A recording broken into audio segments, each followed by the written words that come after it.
Recently tata মোটরসের share হোল্ডাররা খুব বেশি ভয়ে রয়েছেন।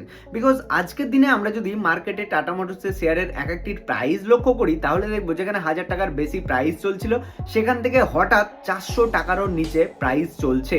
এবং অনেকে মেসেজ করছেন, তাহলে কি টাটা মোটরসের ক্র্যাশ করে গেল শেয়ার? কিন্তু না, একদমই ভয়ের কিছু কারণ নেই। বিকজ এটা টাটা মোটরসের কোনো কারেকশন বা ক্র্যাশ নয়, শুধুমাত্র টাটা মোটরসের দিক থেকে একটি নিউজ এসেছে। সেটা কি, tata motors limited has announced it's demerger with টিএমএল commercial vehicles limited. অর্থাৎ টাটা মোটরসের যে কোম্পানি রয়েছে সেটা তাদের টিএমএল সিভির শেয়ারের সঙ্গে কোম্পানির সঙ্গে ডিমার্জ করছে, যার ফলে আপনার কাছে যদি একটা টাটা মোটরসের শেয়ার রয়েছে, তাহলে কিন্তু আপনি একটা টিএমএল সিভির শেয়ার ফ্রিতেই পেয়ে যাবেন। যার কারণে হয়তো অনেকের মনে হচ্ছে দামটা তো অনেক কমে গেছে, কিন্তু না, আপনার যত টাকা ইনভেস্টমেন্ট ছিল সেটাই থাকবে।